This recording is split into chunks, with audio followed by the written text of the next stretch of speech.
Everyone who knows this podcast knows that Wednesday shows are my favorite shows, and I am ready to talk about some trade value here. I love it. Michael Thomas, what should you get or give for Michael Thomas? What about Jonathan Taylor? I'm trying to make a trade offer right now involving Jonathan Taylor, and Dave is shutting it down. And welcome. Negan style, no exceptions. Adam, that is Dave. Hello, Heath. Hi, Adam. What's the matter, Heath? There's nothing the matter at all. Grumpy. It's a wonderful morning. I'm not grumpy at all. I don't think I even received any Azer offers last night, so I have nothing to be grumpy about. He didn't try and trade you some spur of the wide receiver for the next great breakout tight end? I offered Dave Sammy Watkins for Noah Fant, and it was turned down. What would you like? Go ahead, look at my team. Would you take Darius Slayton for Noah Fant? Ooh. That would at least be a little more interesting, but probably not. Wow. I mean, maybe. That's wow. Okay. All right. Well, we'll work on it. Michael Thomas is the lead here. We're going to talk about him and his trade value, and then Jonathan Taylor. We'll give you the news and the notes. We got some player debates today. Austin Ekeler versus Kenyon Drake versus Jonathan Taylor. Adam Thielen versus Calvin Ridley versus Chris Godwin. We'll just kind of reassess some value right now. We will preview the Thursday night game and give you risers and fallers and read your emails and your Apple Podcast questions later on in the show. What is your overall level of enthusiasm for the Thursday night game? Unfortunately, I think I'm about a 3. I think the Browns are boring. I actually have Fant and Slayton as even on the trade chart. Hey, maybe I'll give it some legitimate thought. Yes, I will. I'm excited for any football game at this point. I mean, yes, I look. Of course, I'm excited for football, but we can be honest. Some games I'm more excited about than others. Browns Bengals is not really, even with Burrow. I don't know. I'm not really. No, this is a fascinating game, really. Mm-hmm. You've got is Kevin Stefanski as bad as last year? And so, it actually wasn't the coaching last year. Baker Mayfield's just terrible angle. You've got the Kareem Hunt, Nick Chubb angle. I think. How about the Joe Burrow angle? Joe Burrow. I think the Odell Beckham and AJ Green might just be exceptional buy low candidates at wide receiver, and that might be ruined on Thursday night. I think they might both be awesome in that game. So yeah, I'm pretty excited to see it. I think both Bengals receivers are excellent buy low candidates right now. Green looked great. I know that the stat line doesn't say it, but he looked really good out there in week 1. Yeah, I know. He had 2 almost touchdowns. You got to love it. Really good. Yeah. He was wide open for one. And Burrow missed them. And so did you go back and watch that game? I watched parts of it. What I came back away from it was that the Bengals defense is still not great. Their offensive line is terrible. It is. Like we talked up, well, it'll be a little bit better with Jonah Williams there and all that. Oh, my God, it's bad. And it's getting worse. They're starting Billy Price at right guard against Cleveland. And the one thing the Browns defense did remotely well in week 1 was slow down the run of the Ravens. So I'm a little nervous about Joe Mixon this week. I think you're going to start him anyway, but he could end up having some tough times. And he didn't play passing down, so it was Gio. It could be frustrating. We could be looking at a buy low opportunity for Mixon here in a couple of days. I actually have both Browns running backs ranked ahead of Joe Mixon right now. He did get 19 carries?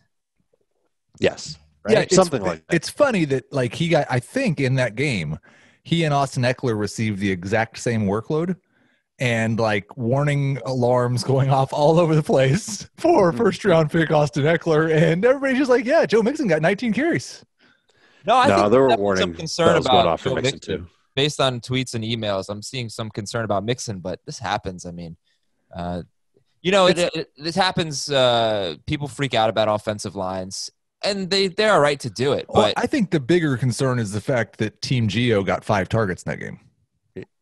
Yeah, well, we'll see if it's a trend. All right, we're going to preview that game in a little bit. Let's talk about Michael Thomas. So he's not convinced that he's going to miss a lot of time, but there was a report that he'll miss several weeks. They're considering putting him on IR, which is only 3 weeks, at least 3 weeks this year. He's got an ankle sprain, high ankle sprain, and you certainly should not expect Michael Thomas this week. But what is his trade value? Give me a wide receiver that you would take – that you would give up to get Michael Thomas at this point?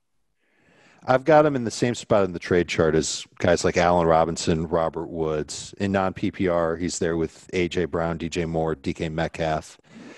And that's on the assumption that he misses just a few games and that when he comes back, he's mostly fine.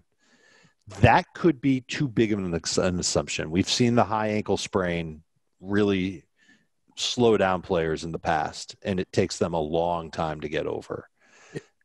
I don't think people should just give away Michael Thomas. I think they just need to just wait this one out unless somebody comes with a really good offer. Everyone who followed the Ben Gretsch method of drafting receivers needs to be going to make a trade offer for Michael Thomas. Because I agree with Dave of that range of wide receiver. You might go a little lower and be able to get him. You might have to pay a little bit more. But if you drafted 4 of those receivers from round 2 through 6, and so you have a surplus of wide receivers, and you have a lot of guys in that range, that's exactly the team that should be going to try to trade for Thomas, because you can still start 3 wide receivers. You can not use Thomas, find a flex somewhere else, and then when he comes back, you are just stacked. Okay. And that's the whole thing. Adam, that's the whole thing here. Whoever has Michael Thomas and be hot potato across fantasy leagues for the next couple of weeks, whoever ends up with him and is 500 or better when he comes back, I mean, in theory, you've got your ticket punch for the playoffs and you'll be a legit contender for the crown. So that's why I'm not going to be in such a huge hurry to dump Michael Thomas. But if 2 weeks from now I'm 0-3, Michael Thomas is sitting on my bench, I need a win, that's when I'll start taking some offers on him. Got to bring up Saquon Barkley, who came back too early from a high ankle sprain and was pretty lousy for a few weeks. And then he won, he was a league winner down the stretch. He was incredible. But, got to bring that up. He definitely was playing through something. He said he had a separate injury after he came back. Wasn't the same, re-aggravation, but he did come back pretty quickly. So that possibility does exist, but it's a risk worth taking in the Robert Woods range, something like that, if you want to give up a wide receiver. Jonathan Taylor or Michael Thomas rest of season? Taylor, which I said yesterday. Yeah. I got called out on it. I'd probably take Thomas in PPR. Really? No. I mean, no. If we were redrafting today and you knew that you couldn't have Michael Thomas until maybe week 5, and if not week 5, then it's got to be week 7, you're really going to take him ahead of Jonathan Taylor? But I think it's also possible it's week 3 or 4. Okay. I'd be surprised. That would be surprising, and I guess maybe that's baked into his value a little bit, and it's all the more reason why you shouldn't mortgage him off now. Jonathan Taylor, let's talk. Oh, wait. You want to do a quick round of fantasy cops? This is a fun one. Ready? All right. Fantasy cops are here. David Ontario says, we just had an 0-1 team trade Michael Thomas for Darius Slayton, half PPR. Are we at the mercy of the no veto rule here? It's a clear overreaction before we have any concrete info. Michael Thomas for Darius Slayton. What do the cops say? We've got a 2601 on a dumbass trader in a fantasy league, but there's nothing we can do about it. Over. All right, cool. Thanks, dispatch. That's what I said too. I replied to the email, said it's got to stand. Is it that bad of a trade? Grade the trade. It's bad. F.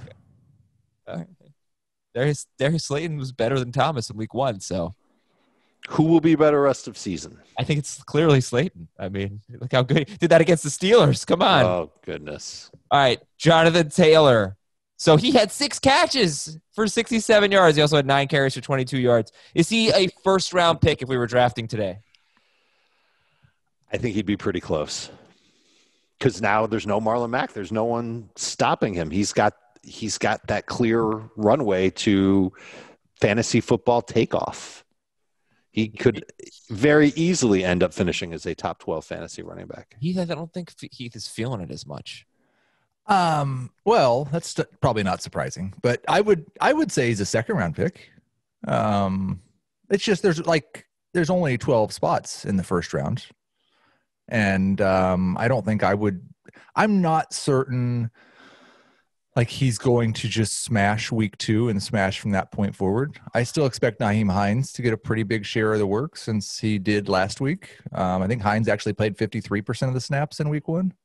So I think Tom Taylor is going to be good, and I love the talent, and I'd take him in the second round, but I don't think he's quite a first-round pick. Non-PPR, I think he could creep into the very end of round one. Full PPR, no way.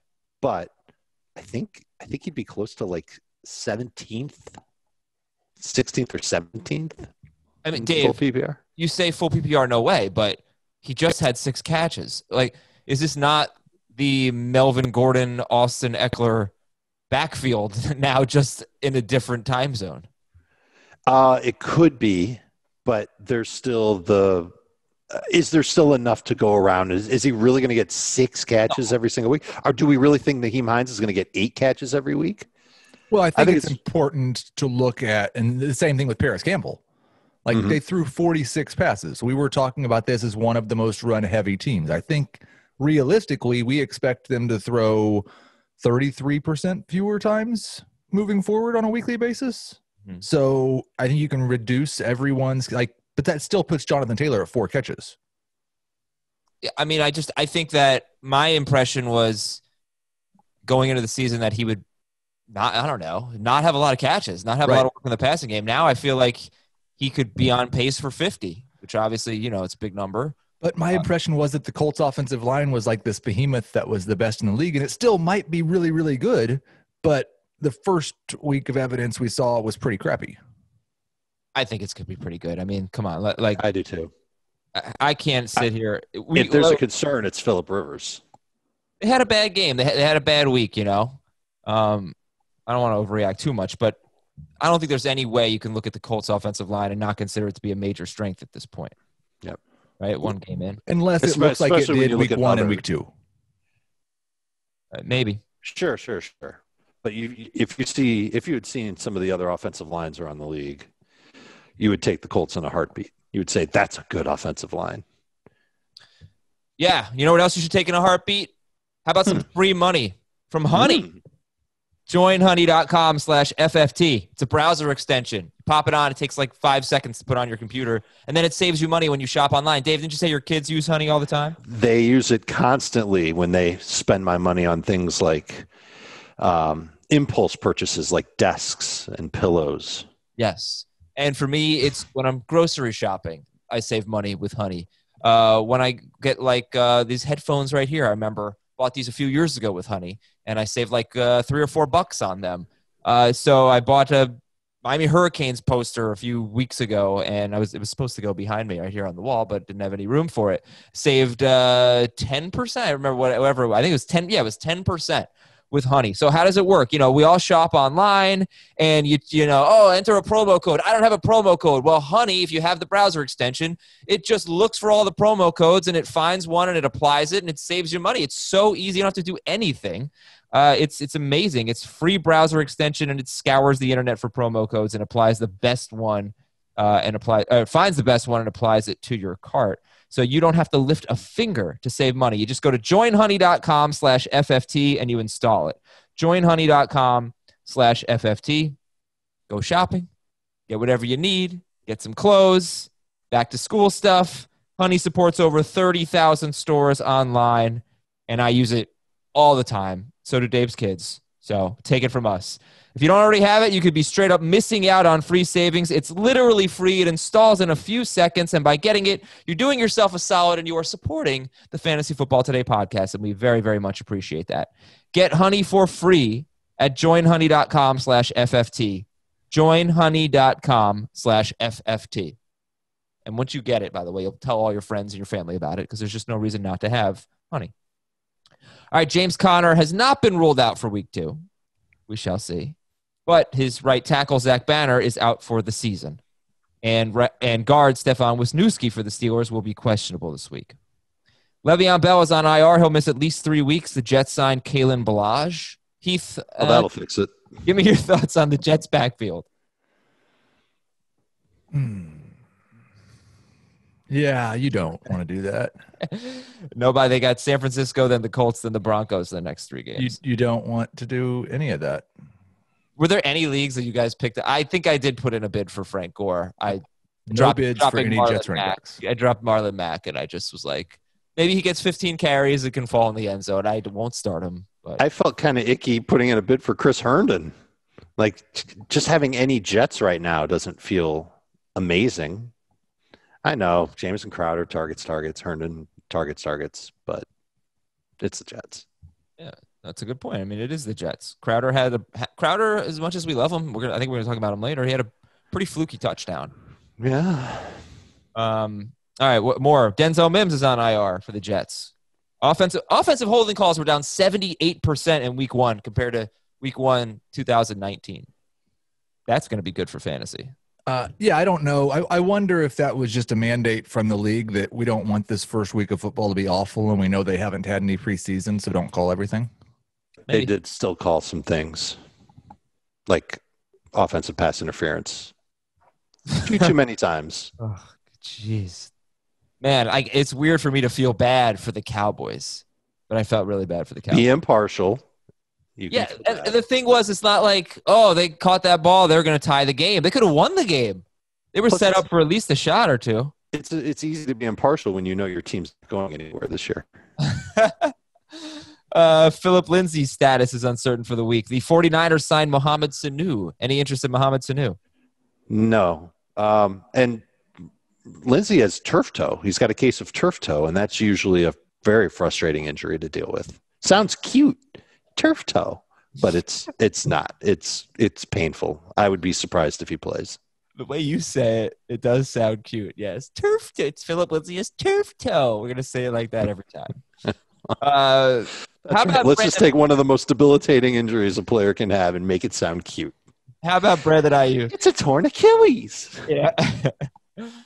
How about a torn ACL, Dave? We'll call it the adorable cute ligament. Oh, God. How about Brandon Ayuk? Even Heath is cracking a smile. He's cracking a smile, folks. Ayuk's 34% rostered, gets the Jets this week and the Giants next week, and he's probably their lead receiver, maybe in his first game if he plays this week. And maybe no George Kittle. That's right. Oh, a little sleeper here, Brandon Ayuk. Yeah. I think he qualifies. Okay. Philadelphia had some injuries defensively. Defensive end Vinny Curry and defensive back Craig James. They could miss multiple weeks. They were already without Derek Barnett, but he might be able to play this week, another one of their defensive ends. And Brandon Graham's going to be okay? I don't know. Is that a question? Yes, that's why I asked you. I couldn't tell. It was like a half question mark on the end of that. I will do the research. If he's out, that's a big problem. Denver, not for the Rams. Cornerback A.J. Boye likely out this week with a shoulder injury. KJ Hamler could return this week at wide receiver. Yeah, Broncos. okay. Cortland Sutton, not sure. No, Brandon Graham's in the concussion protocol. Jeez, if he doesn't play, I was worried about this. They're that team. They're that team. They're the Chargers of the East, worse than usual. And Allen Robinson wants a new contract. Heath doesn't seem happy about it. There's, did he request a trade? Is he requesting a trade? His agent says no, but never a good situation. So do you approach Allen Robinson as the squeaky wheel is going to get greased, or this is a bad situation, or neither? I'm not letting it factor into my week 2 rankings at all. I don't think, generally speaking, you don't like it if receivers get traded. It doesn't sound particularly likely that he's going to get traded. But if he did, any concern over learning a new offense would be made up by the fact that he'd probably have a much better quarterback. So, yeah, I'm just not paying it any attention at all. And Anthony Miller is still rostered in just 66% of leagues, so that could be. He's a weird one because he did get the touchdown on week 1, but he played 42% of the snaps. And I was bringing that up too. It's like his touchdown was so, I don't want to say fluky, but it was like it was the only really good play he made in the game. Yeah, it's just the fact they've got the Giants and the Falcons in their next 2 games. Yeah, what I wrote yesterday was you need to add him just in case he blows up in one of these 2 games. But I don't think there's anything from week 1 that would tell you that you should use him as a starter. Not even in the matchup against the Giants. It's a pretty good matchup. Yeah, I mean, he has the Chase Claypool role. What does that mean? Maybe a part-time player. He's not getting 10 targets like Deontay Johnson, we don't think, and he's not Juju Smith-Schuster. I'm talking about they just played the Giants, so in that matchup, if he's a 5-target guy, maybe he scores a touchdown. Okay. All right, let's do some player debates. I was going to take a look at the most added list, but taking a look at the most added list would essentially be doing the waiver wire show over and over again. But Heath, Heath, you weren't on the waiver wire show, so would you like to give me your quick thoughts on Malcolm Brown and Josh Kelly and Nyheim Hines and Benny Snell? I prioritized Hines. I was just looking through like the results of our waivers. I'm not sure that I got any of them in any of our leagues. I saw in one league, Benny Snell went for 80%. I prioritized Hines first, then Snell, then Malcolm Brown, then Kelly. I am pretty excited about all of them. I'm a little bit worried that like a lot of people are going to spend half their fab on Benny Snell and James Conner is going to play next week. So that was the one that I felt a little bit wishy-washy on. I'm going to be starting Malcolm Brown in a couple leagues, and Nyheim Hines I expect to be a top 20 running back in PPR for the rest of the way. Yeah, we were talking about it on Twitch last night.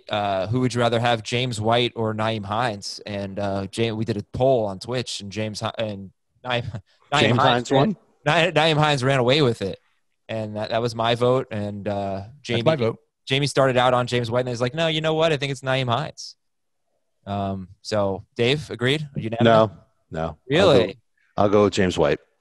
All right. Yeah. So the thing is, I didn't get any of them because almost all of them were rostered in almost every league I was in. There was some Benny Snell. I don't think I was in one league where Josh Kelly, Malcolm Brown, or Nyheim Hines were available. I couldn't believe that. Maybe our stupid 10-team league, Heath, that we already have the worst team in the world. But did you do waiver claims for that league? I did. Good. Yeah. Thanks. I put in one waiver claim. I don't know if we got anyone. But our team sucks. We need Miles Sanders back. I did pick up Robbie Anderson in a couple of leagues. I picked up Traquan Smith in a couple of leagues where I couldn't get Robbie Anderson or Mike Williams or any other receivers, just to speculate. We know that he's got a window to finally prove himself. I learned something interesting. He's played 27 games. He's had only 11 where he's had 3 or more targets. He has 8 touchdowns in those 11 games. I wonder if he could end up being a sneaky Traquan Smith replacement. Yeah. He's never really had an opportunity like this because Michael Thomas never gets hurt. And now here he is, presumably the number 1 outside receiver for the New Orleans Saints. We have a team named Zero Flex Given in our podcast for the People League. That's good. That's a great name. Oh, Heath, we got John Brown for $3. We dropped Jalen Reagor. I picked up Mike Williams for $3 in another league, so I'm pretty happy about that. Those are both good moves. Robbie Anderson, like another guy who had kind of a long, fluky-ish, not total. Mhm. Like, yeah, he can make plays. Sometimes it's going to That's happen. what Robbie Anderson does. But Curtis Samuel got the same amount of targets as Robbie Anderson. Christian I McCaffrey think got very few targets. the thing is, like, we've seen Robbie Anderson for 4 years in the NFL now, and when he gets targets, he's a very good wide receiver. Curtis Samuel has mostly been bad as a wide receiver in the NFL. So if you're telling me Curtis Samuel and Robbie Anderson are both getting 7 to 8 targets or 6 to 8 targets per week, I would assume Robbie Anderson's going to be a top 25 wide receiver and Curtis Samuel's going to be a low-end flex. All right, I'm going to lay it down right now. There is no way Robbie Anderson is going to be a top 25 wide receiver. Okay. I think there's absolutely a way it could happen. Not happening. Like he was a top 25 receiver on the Jets. You overrated Once. so severely. Once. Like, I don't think he's necessarily a bad receiver. I think he's played with bad quarterbacks. Yeah. He's the other side of the Allen Robinson rainbow, where Allen Robinson has done really good things with bad quarterbacks. Robbie has not, because the quarterbacks have just been bad, and he's just not as good of an all-around receiver as Allen Robinson. He's faster than him. But this Panthers offense, they did in week 1 what we thought they would do, and that's throw quite a bit. Lots of short and mid-range throws with the occasional default. That was a weird thing. That still seems like a lot to me for Teddy Bridgewater.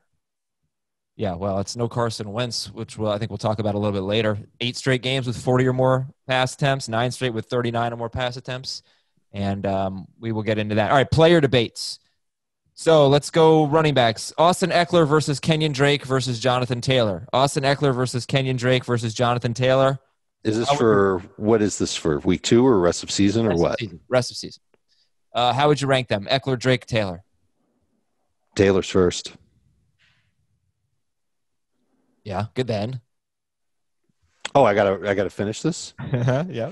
Drake and then Ekeler. And I'm not saying that Eckler's bad and get him off your team. He's terrible for your fantasy chances, but I feel a little bit better about Drake and I feel really good about Taylor. Yeah, I'd probably go Ekeler, Taylor, Drake. You still have Ekeler 1 over Taylor. Yeah. Talk about that because people are a little worried about Austin Ekeler and the 1 target. Yeah, and I did lower my expectation for his receiving potential based on that 1 game, but I didn't greater it to where I think he's getting 1 target a game now. I still expect him to be more involved in the passing game than he was. I love the fact that they gave him that many carries. Listen, if he's going to be a 20 touch a game back, then even if most of those are rushes, he can still be worthy of a first round pick. We made Joe Mixon a first round pick this year. Okay. Adam Thielen versus Calvin Ridley versus Chris Godwin. Thielen, Ridley, and Godwin. How would you rank them? I don't think I would change anything. Godwin, Ridley, Thielen. Godwin, Ridley, Thielen, but they're very, very close in the rest of season rankings. In fact, Godwin and Ridley are in a dead heat in non-PPR. If you guys along the way see any buy lows or sell highs that you want to discuss in these groups, fire away. It sounds like Ekeler would be one. Ekeler would be one. Can we pick names that aren't necessarily in the groups but might be near them? Sure. Or do we strictly have to go with the names that you're giving? No. I mean, Wednesday shows are trade shows. So okay. Allen Robinson after 1 week and now all this trade talk rumorage, I think that you could make the case that he's a little buy low. Okay. Some people might be disenchanted after 1 week. Jared Cook versus Noah Fant versus Austin Hooper. Jared Cook, Fant, Hooper. How would you rank them? Fant is first. And then I'm probably going to have to say Cook and then Hooper. Cook, because of the Thomas injury, does have a chance to be a steady starter. Yeah, I'd say Fant, Cook, big gap. Bigger gap. Ginormous oh my God. gap. It's the Grand Canyon, everybody. Well, I put Hooper on there because Njoku's out now, so I didn't know if maybe that made you more Harrison Bryant had the same number of targets as Austin Hooper in week 1. I just used the same voice to describe the Grand Canyon as I did turf toe. But do you think come on, they spent a lot of money on Austin Hooper. It's 1 game. Harrison Bryant's not going to have the same amount of targets as Austin Hooper this year. They spent a 3rd-round pick on Harrison Bryant? They spent a lot. No, a day 3 pick on Harrison. I Bryant. don't think he will have the same number of targets as Austin Hooper. I do think that when they have a lead, they're going to run the ball even more than they did against Baltimore. And I don't think there are enough targets for Austin Hooper. Dave thought that said earlier before in the preseason that Austin Hooper would be the red zone guy and score touchdowns and make up like an Eric Ebron type year from a couple years ago. And that could still happen. I'm not saying give up on Austin Hooper. I don't think anybody, though, has made the argument that he might get 6 targets a game like he was in Atlanta. Right. And so he's quite a ways behind these guys. So I've gotten a lot of tweets saying, can I dump Austin Hooper already? I don't feel like he's going to do anything. And there's, a bunch of tight ends on the waiver wire. And I'm also getting the same type of tweets about Hayden Hurst. And I came around on this and put Hurst ahead of Hooper in the preseason. And I imagine that if you clearly see a better tight end on the waiver wire, someone who impressed you in week 1, who has the chance to continue impressing, Cook and Fant being 2 right off the top of my head, TJ Hawkinson would be a 3rd, make the switch. Go ahead, because I don't think there's going to be this is for Hooper, make the switch. Hurst, I'm not quite as good about. I'd almost rather to carry Hurst and the other tight end. But I don't think there's going to be a mad rush to go get Austin Hooper off the waiver wire at this point. Remember, he was getting drafted late. So if you're nervous about him, you can move on from him already. All right, next up, Todd Gurley versus Melvin Gordon versus Chris Carson. Gurley, Gordon, Carson. How do you rank them? Carson, Gurley, Gordon. Carson, and I've got Gordon 1 spot ahead of Gurley, and I believe it's because of the Phillip Lindsay injury. What about this schedule for Gordon? Pittsburgh, Tampa Bay, Jets, Patriots, next 4 games. Yeah, it's not good. It's really, really bad. Mm-hmm. Could be a lot of touches. You could try and sell high on Melvin Gordon, but I think a halfway savvy fantasy manager will not pony up a ton. I've got him as the same value as Michael Thomas. And I would see if I could trade Melton. This is going to sound ridiculous to us probably, but I think it will work in some leagues. I would try to see if I could trade Melvin Gordon for Austin Ekeler. No, it's not ridiculous at all. I mean, Gordon's coming off a strong game. And you got to throw in something else with it. And if you do, I think it can happen. He's coming off a strong game, and it might not be a great idea. I mean, he might be a really good running back this year, but you have to get. But Ekeler obviously could too. I mean, in general, selling Melvin Gordon. But no, these matchups really suck for him, and that is a shame. So it doesn't sound like you guys are too concerned about Chris Carson only getting 6 carries. What I said on HQ yesterday at noon was that if you could turn Chris Carson into Joe Mixon, that would be outstanding. Because you have to be a little worried about him only getting 6 carries. Catching touchdowns is not something that we have come to know Chris Carson for, although he is the best pass-catching back that Seattle has right now. It's kind of weird to think of him as consistently getting that amount of work and certainly that type of touchdown. I mean, even 1 touchdown every 3 games through the air would be ridiculous for him. I was hoping to get more carries from Chris Carson, and we didn't get it.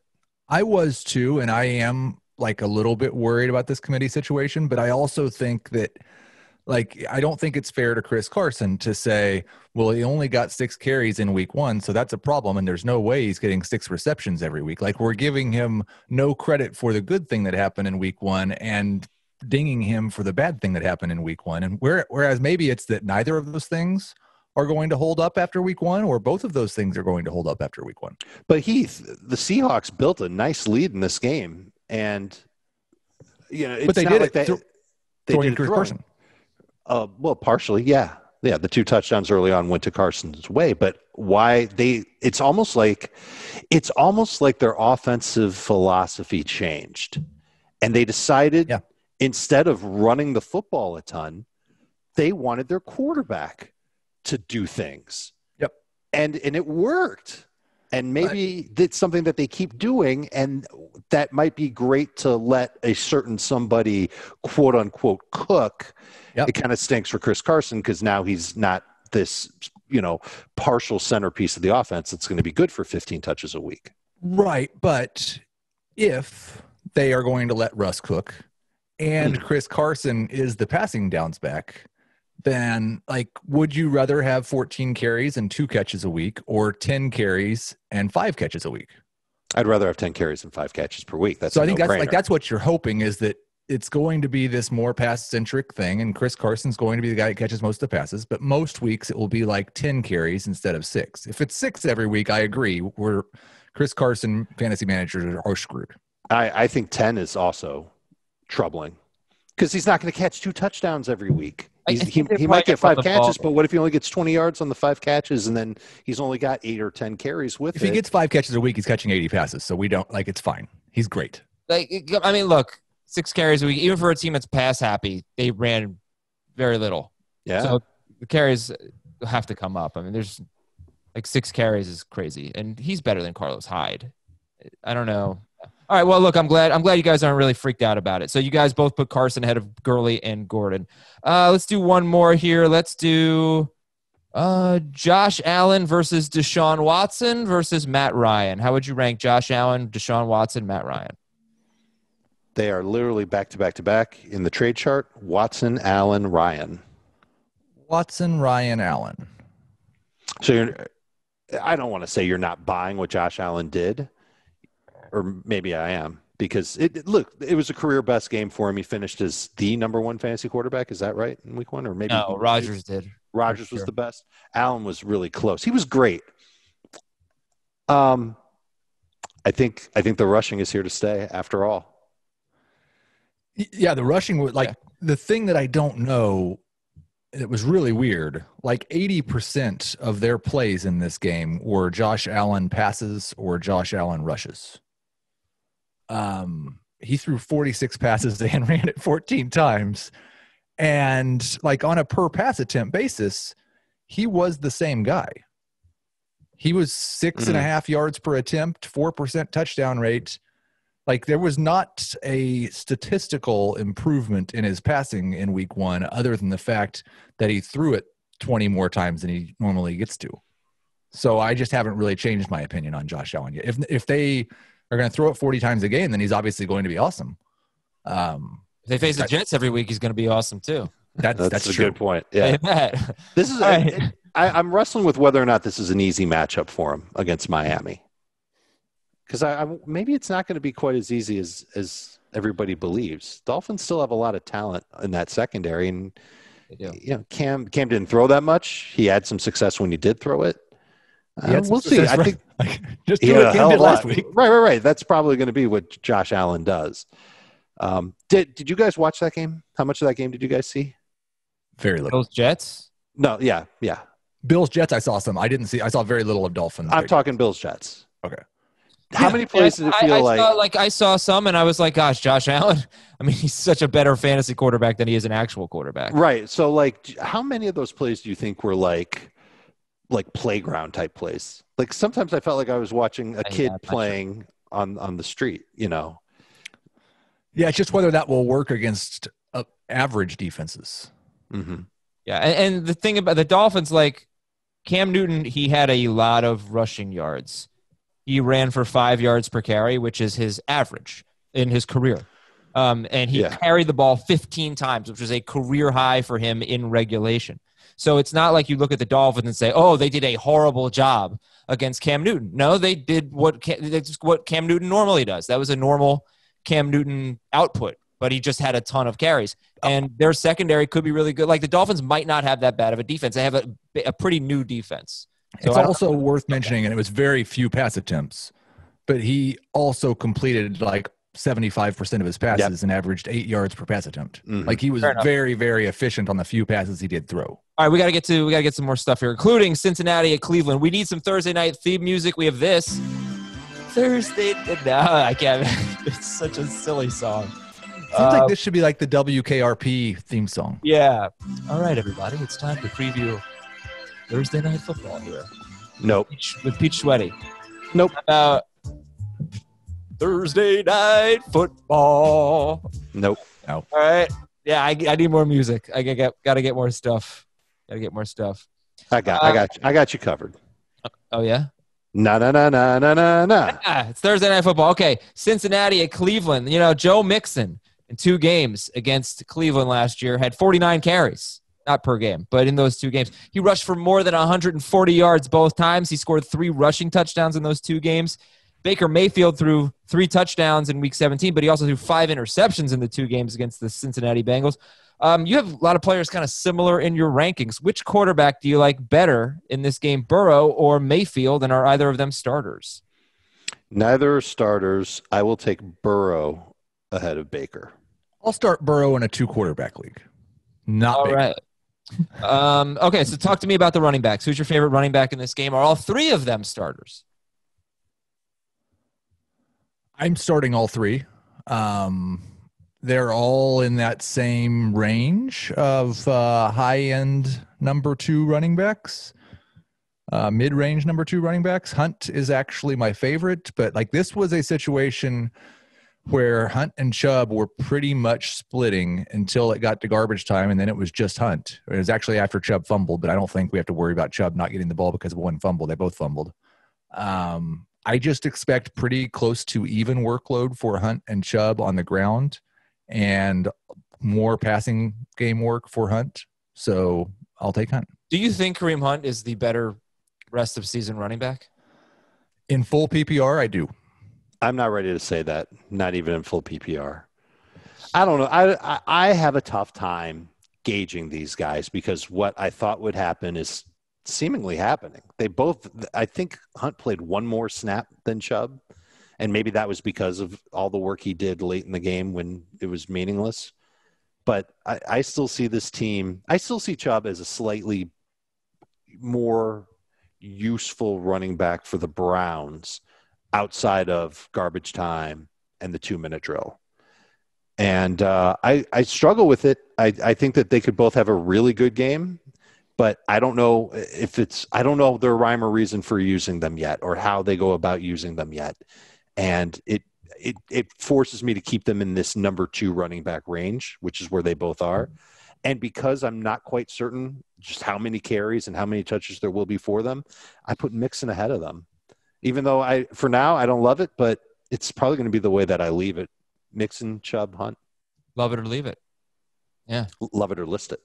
So, and I do have Mixon projected for more touches. It's just I have him with 18 or 19, and I have Chubb and Hunt both with 16. So it's negligible then between the two of them. Well, then how confident can you be, Heath, in having Odell Beckham? I think you have him in your top 20. Everybody seems to have Beckham as a start this week.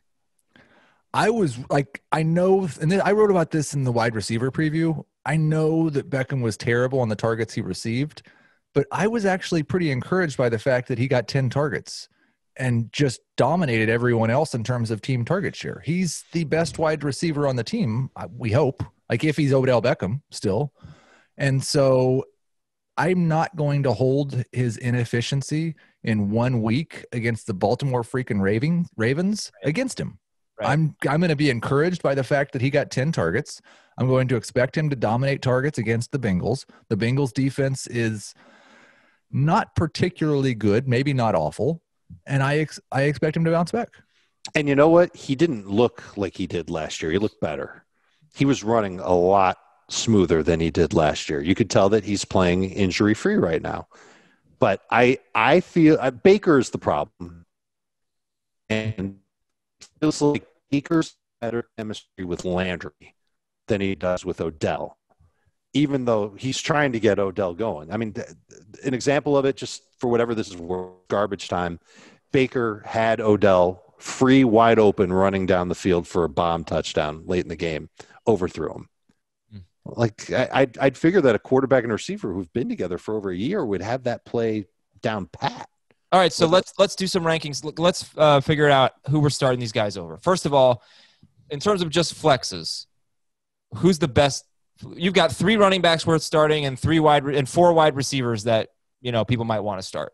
So who's the best flex just of this group? I would say Hunt. I would say AJ Green over Mixon. Oh no, who's flexing Joe Mixon? No, I just mean who's the best player of these 7 fantasy relevant players? 3 running backs, 4 wide receivers. I think Mixon is probably the one. Okay, who's your favorite wide receiver? AJ Green. Yeah. Must start. Yeah.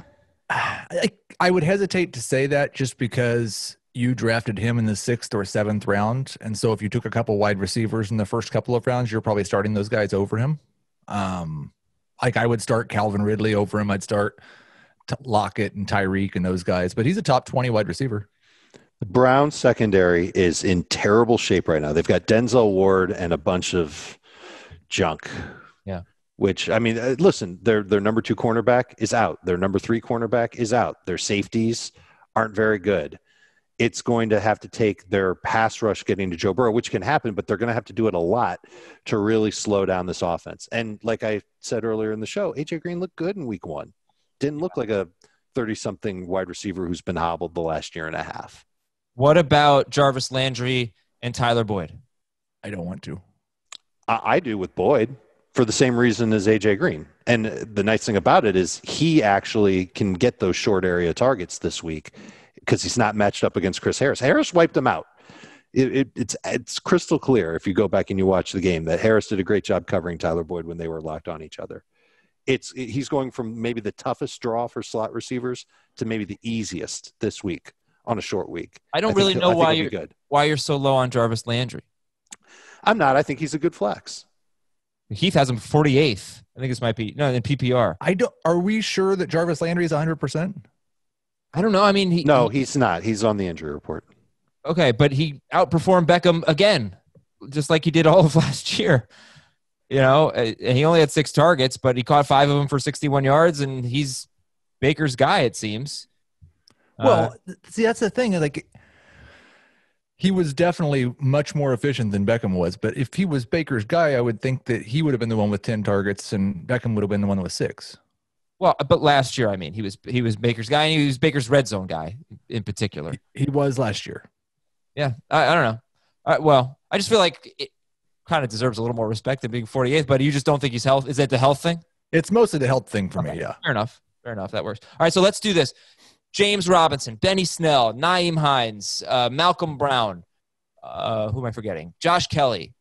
Like, where do they factor in with all the players we talked about? Hunt, Mixon, Chubb, Green, Beckham, Boyd, Landry.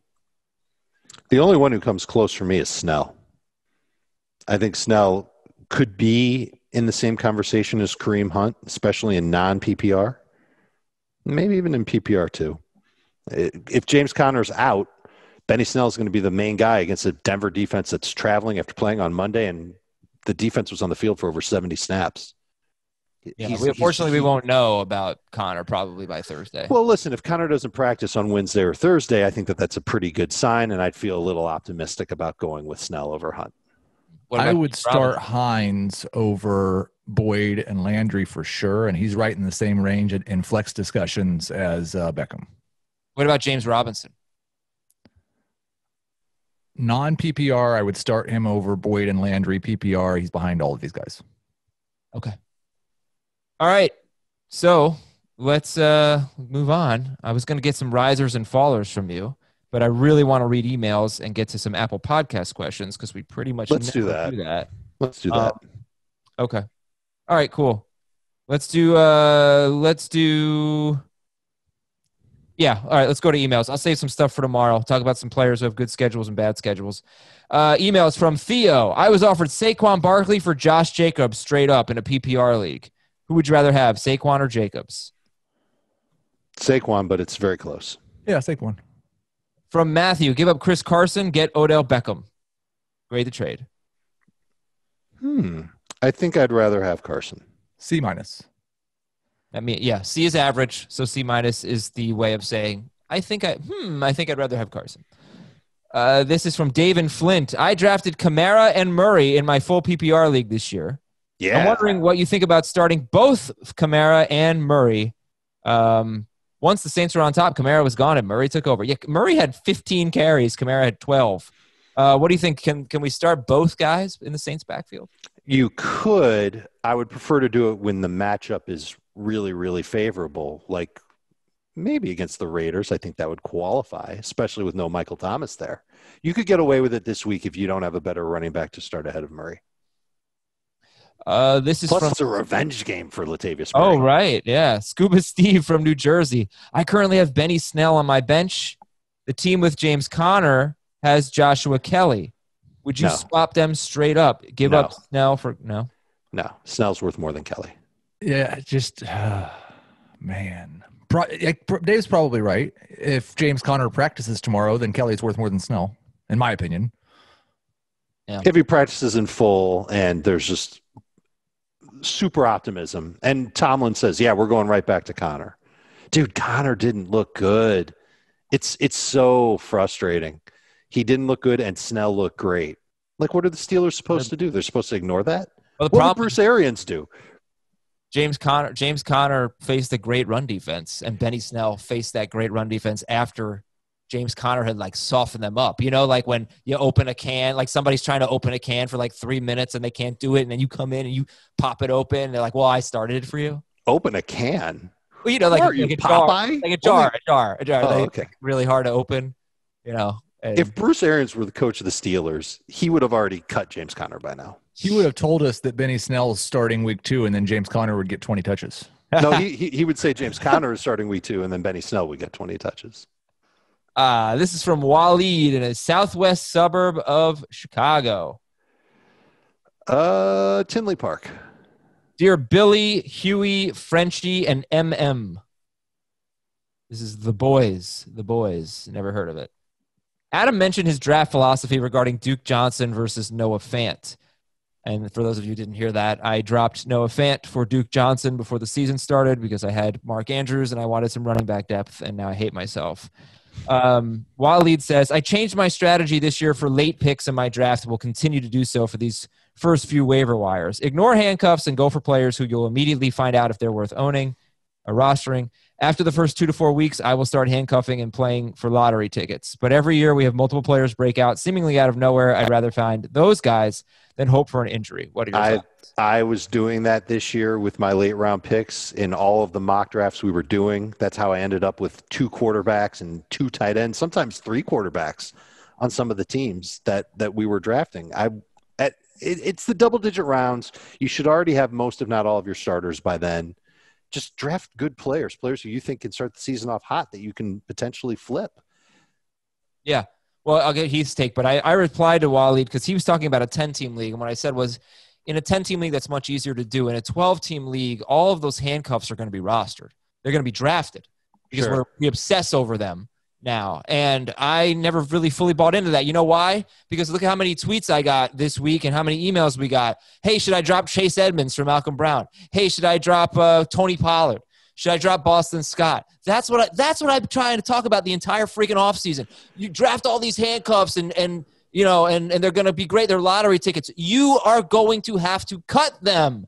If the starting running back doesn't get hurt in the first 3 or 4 weeks of the season, you sit there and try holding on to Tony Pollard or Chase Edmonds, who, yes, he caught a touchdown, but if he didn't catch that touchdown, his workload is a big concern. So, I mean, that it's a high-risk, high-reward strategy, but I think in reality, a lot of those guys are getting dropped. So I do think you roster 2 or 3 quarterbacks and 2 tight ends, and you try to hit that guy who breaks out. I think this is a great point and a good email. Heath, what do you think? Go ahead, Heath. No, that's fine. Yeah. You are probably going to end up dropping handcuffs. I think I've said that before. I agree with it. But for every 2 or 3 Chase Edmonds and Tony Pollards, there's a Benny Snell or a Malcolm Brown. Well, Malcolm Brown wasn't a handcuff. He was a week 1 starter. He was still a late round pick. He was going after a lot of the handcuffs. Right. People were taking Malcolm Brown because – right, it was. Heath, the reason why you were taking Malcolm Brown in all the mocks we did, and you were taking more than anybody, was because you knew that he was starting week 1, and let's just see what happens. Well, now look what's happened.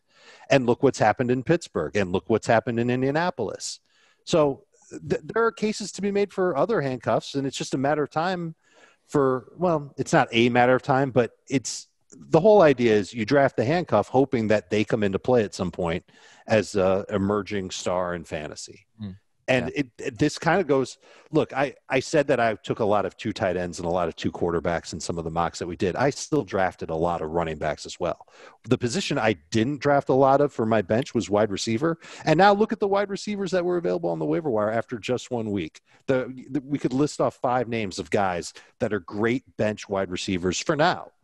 And if I wanted to, if I was so inclined, I could drop Latavius Murray in a league where I don't have Alvin Kamara and pick up the and there's a league where I had to do something like that because I had Michael Thomas. Who do you think Dave said that? Dave's internet's, look, we're all working from home and things aren't great.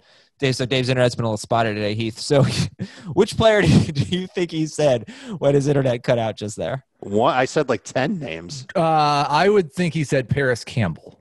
Okay. Yeah, nope, maybe. Didn't even say it once. Paris Campbell? Okay. All right, let's move on to this one. Grade the trade from. Should I say my little diatribe again? No. Ryan. In the beginning, there was the sun. Dear Joe, Steve, and Alex. Oh, I don't know. It's 2 members of Aerosmith and Alex Smith. Grade the trade. Give up Miles Sanders and Kenny Golladay. Get Zeke and AJ Green. Miles Sanders and Golladay for Zeke and AJ Green. Half PPR. I love it. B+. B+ or D+? B as in boy. A, it's a win if you're getting Ezekiel Elliott. Brendan from Buffalo. Yeah, but you know what? Like if Golladay and Sanders play in week 2, I would have given this trade probably a C- or a D+ preseason before the injuries. Well, they are injured now, though. They are. It's good point. Brendan from Buffalo. Full PPR. Give up Benny Snell and Kareem Hunt. Get Terry McLovin. D as in dog. Too much for McLaurin, you think? That's what I'm thinking. I would rather have Kareem Hunt than Terry McLaurin. Oh, by himself? I would not. I would rather have McLaurin than Hunt. But I think Hunt with Snell is more than what McLaurin is valued at. Kareem Hunt is our best running back right now on the crappiest 10-team podcast league team you've ever seen. Josh from Richmond, Virginia. Dear Andy, Jim, Dwight, and Michael. We know them. They're from The Office. He's got 12-team PPR league. Who should I start in my RB2 spot moving forward? Ronald Jones, Nyheim Hines, or J.K. Dobbins? It's Hines for now, but eventually it'll be Dobbins. Hines. All right, here's some Apple Podcast questions. Excuse me. Joe from God's Country. Should I trade J.K. Dobbins for Nyheim Hines? About that. No. I'd rather have Dobbins long term. I'd much rather have Dobbins on my bench. If you were had a running back room like Adam and I do, then you might have to consider it. John from Titletown. Grade the trade PPR. Ronald Jones and Alan Lazard for Leonard Fournette and Mecole Hardman. Jones and Lazard for Fournette and Hardman. C-. I think Fournette will eventually be the guy in Tampa. From Price Baby 12. Grade the trade in PPR. Give Melvin Gordon and DK Metcalf. Get Chris Carson and Will Fuller. Melvin Gordon and DK Metcalf for Carson and Fuller. That's interesting. C+. I think it's pretty even. There might be a slight edge toward the Melvin DK side. And from I Swear I'm Not Bandwagon. Dear Mark, Jacalen, Justice, and Gus. Those are Baltimore Ravens running backs. Did not know that the JK was Jacalen. Jacalen, yeah. Who do you prefer rest of year, Ronald Jones or Zach Moss? Moss. I have no idea. Okay, so Moss wins. I wanted to know, what did you guys think of Daniel Jones and Drew Lock? We didn't really talk about them. We'll finish on this. Jones had spurts where he looked great, and then he'd do something stupid. So he looked like Daniel Jones. He looked like a typical second-year quarterback. Jameis Jones. Let's get that. He's not as good as Jameis, but shut up. I'm serious. He's not even close to as good as Jameis. He's not even as talented as. He doesn't have as strong of an arm as Jameis. I don't agree. I think he's terrific. He's more athletic than Jameis. That's a positive. I think he's a great passer. I'd rather have Daniel Jones than Jameis on my team right now. I'd much rather have Jameis on my team. On your NFL team? Goodness. Yes. Daniel Jones. But I mean, I call him Jameis Jones for a reason. I suppose it's a pretty apt comparison. I know there's hope for Daniel Jones, but as bad as Jameis Winston was last year, Daniel Jones is probably never going to have as good a year as Jameis had last year. As good, I wouldn't use the word good. As many passing yards, productive. Again, 30 interceptions, a lot of pick sixes. And it got his way to pick becoming sixes a okay. We don't get to double count the interceptions as this many interceptions and this many pick sixes. You think sixes are worse? Like Aaron Rodgers almost never throws pick sixes. They are horrible plays, and they count for more than regular interceptions. I mean, they're not necessarily fluky when you do it that often. It wasn't that often. It was a lot in one season, but it was still a really rare event, less than 1% of his passes. It wasn't really a productive season, I don't think, for Jameis. We just threw a lot. It was a pretty bad season, I'd say. In terms of quarterback play? Okay. You don't agree? I think it was still probably better than any season Daniel Jones is going to have. I hope you're wrong, but you could be right. Daniel Jones, it really makes some great throws. He does. And so does Jameis Winston. He was also pressured on more dropbacks than any quarterback in week one, by the way, which I think is partially the line, but mostly the Steelers, largely the Steelers. We're losing Dave with our Giants talk. No, we're talking about quarterbacks. Where did he go? Bye, Dave. What about Drew Lock? He wasn't bad. Nothing. It's hard to judge Drew Lock without his number one wide receiver against a very good defense, but it wasn't particularly encouraging, I didn't think. Yeah, but you're right. It's a good way of saying it. Okay, I needed to promote a few things, and I completely forgot. So send us in your Apple Podcast questions. We will be answering them on our Saturday mailbag show. Make sure you get them, submit them on Thursday. So we see them by Friday. We record the show on Friday. It airs on Saturday. But get your questions in earlier in the week. And the U.S. Open is here. The First Cut Golf Podcast has you covered for the second major of the year. The First Cut crew is coming at you with 2 preview episodes full of picks and DFS analysis, plus round-by-round recaps after every day of action at Winged Foot. The First Cut Golf Podcast is available wherever you listen to podcasts. So go download and subscribe today. All right, we're out of here, ladies and gentlemen. Thanks a lot for listening. Why did you leave, Dave? We'll have to talk about that after the show. I'm very disappointed in you. Not the first time. Starter sit. Turf toe. Later. Want more of the Fantasy Football Today podcast and nonstop year-round fantasy advice? It's simple. Hit the subscribe button and hang with us all throughout the year.